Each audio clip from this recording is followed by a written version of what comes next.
Okay, friends, let's talk about Back to the Future Part 2, which is a pretty good sequel, and I'm about to present to you a review of it right now. Big Days Entertainment Rankings and Reviews. So, greetings, my fellow YouTubers, and welcome to Big D's Entertainment Rankings and Reviews. My name is Doyle, better known to y'all as the Big D. So this time around, I bring to you another review of the Back to the Future trilogy, and this time it's 1989's Back to the Future Part 2, released by Universal along with Amblin Entertainment. Once again, directed by Robert Zemeckis, director of the first one. The film brings back Michael J. Fox, Christopher Lloyd, Leah Thompson, and Thomas F. Wilson. Anyway,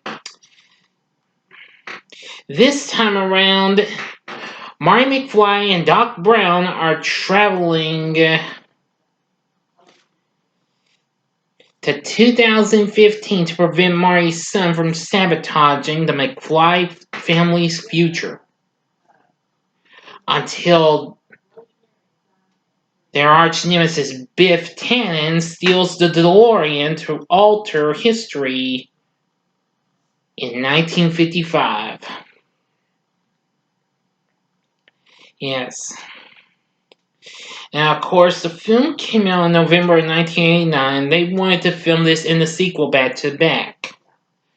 So, let's get going with this here review. Here's our story. It's October 26, 1985. Doc Brown arrives in the DeLorean time machine and persuades Marty and his girlfriend, Jennifer Parker, played by Elizabeth Shue, who of course was recently seen in the original Karate Kid as well as Adventures in Babysitting.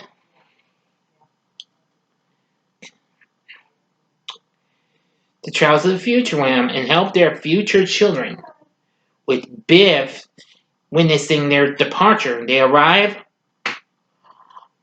30 years later, where Doc electronically incapacitates Jennifer and leaves her asleep in an alley, explaining that she should not have too much knowledge of future events.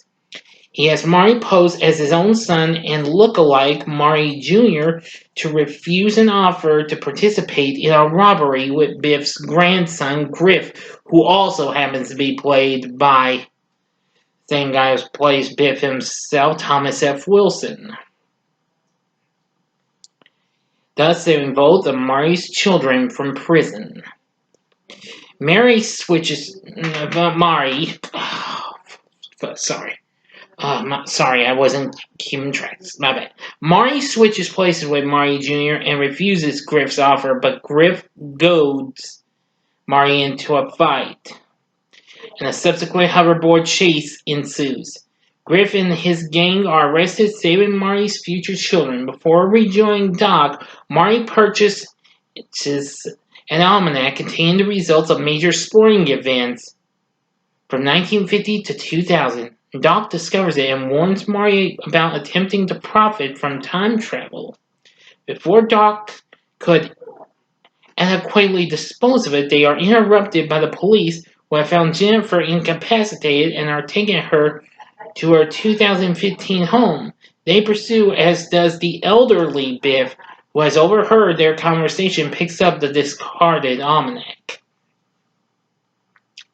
Jennifer wakes up in her 2015 home and hides from the McFly family. She overhears that her future self's life with Marty is not what she expected due to his involvement in an automobile accident. She witnesses Marty being goaded by his co-worker Douglas Needles into a shady business deal, resulting in Marty's firing. Jennifer tries to escape the house but faints after she encounters her 2015 self. When Marty and Doc attend to her, Biff steals the DeLorean and uses it to travel to 1955 and give the almanac to his younger self, then returns The 2015, Maury, Doc, and an unconscious Jennifer return to 1985, unaware of Biff's actions. Things look bad, and the 1985 they return to has changed dramatically. Biff has used the almanac to become one of the wealthiest and most corrupt men in America. He has changed Hill Valley into a chaotic dystopia, secretly killed Marty's father, George, in 1973, and forced Marty's mother, Lorraine, to marry him, and had Doc committed to an insane asylum. So, Marty and Doc deduce that the 2015 Biff took the time machine to change 1985, and Marty learns from the alternate 1985 Biff that he got the almanac on November 12, 1955. Biff tries to kill Marty, but he flees and travels to 1955 with Doc, leaving Jennifer on her own front porch. Yeah, things get really, I don't know in this. It's been some time since I last see it. I am going to try to rewatch it one day, because I've been thinking about getting the trilogy. We'll see. But like I said, this is just a story. Now I'm going to get the last bit ending. You got 5 seconds to stop this video. Go to the description box below and fast forward to the time below in order to avoid ending spoilers. So that way you won't know what's going to happen. But if you have seen this, continue with the review. But if you've not seen the movie, here's your 5 seconds to stop. Okay, you've been warned. Well, Marty secretly follows the 1955 Biff and watches him receive the almanac from his 2015 self. Marty then follows him to the high school dance, being careful to avoid interrupting the events from his previous visit.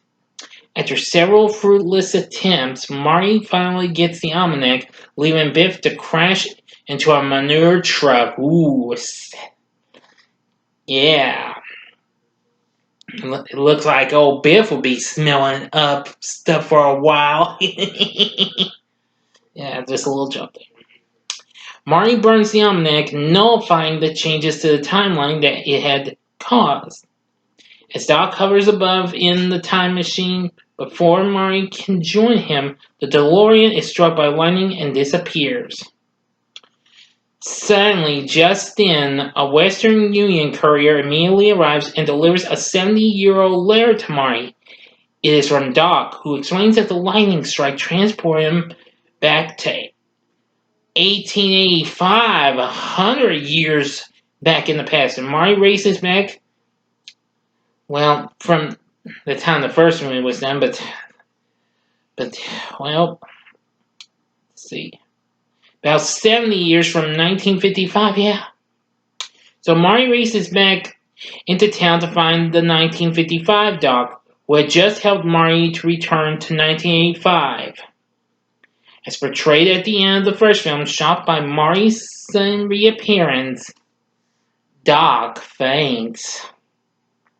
And then it says, "To be continued."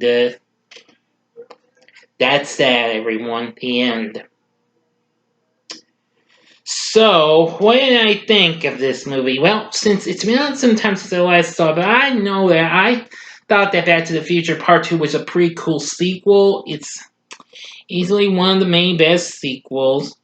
Now, some of the critics have noted it as one of Robert Zemeckis' best films, as one of the best sequels of all time. Yep. Story was real good. Zemeckis' direction was good. Cinematography, musical score, and future predictions have been singled out for praise by everyone long ago, and I have to agree with them.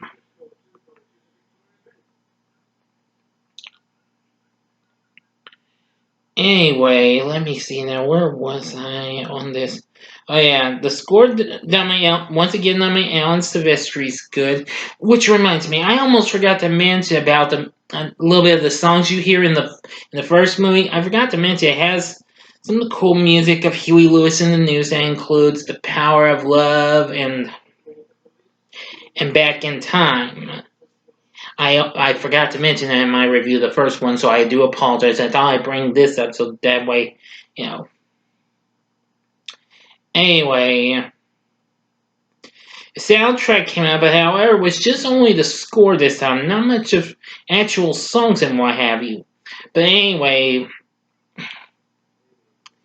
about a few months later, in 1990, we would get Back to the Future Part 3, which I'll be reviewing next time. But anyway, I like the performances we got from Michael J. Fox and Christopher Lloyd, and the rest of the cast was pretty good and all. Would I recommend Back to the Future Part 2? Yes, I would, most definitely. This is a very good movie. Y'all check it out. I really do enjoy it. It's one of my favorite movies of 1989. I believe it's a top 5.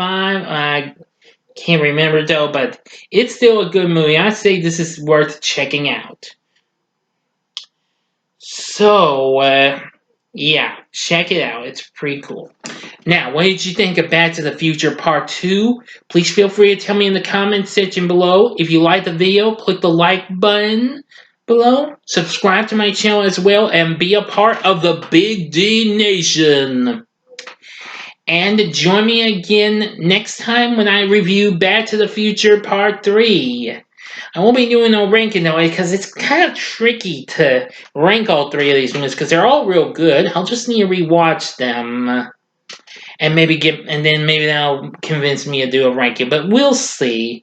But anyway, thank you very much for watching. If you liked what you saw, you can check out these last couple of vids. In the upper left-hand corner is my review of the first Back to the Future movie, which recently celebrated its 35th anniversary a couple days ago. And in the upper right-hand corner is my recent little Independence Day review for the Disney Plus showing of, well, the Disney Plus live recorded motion picture of Hamilton.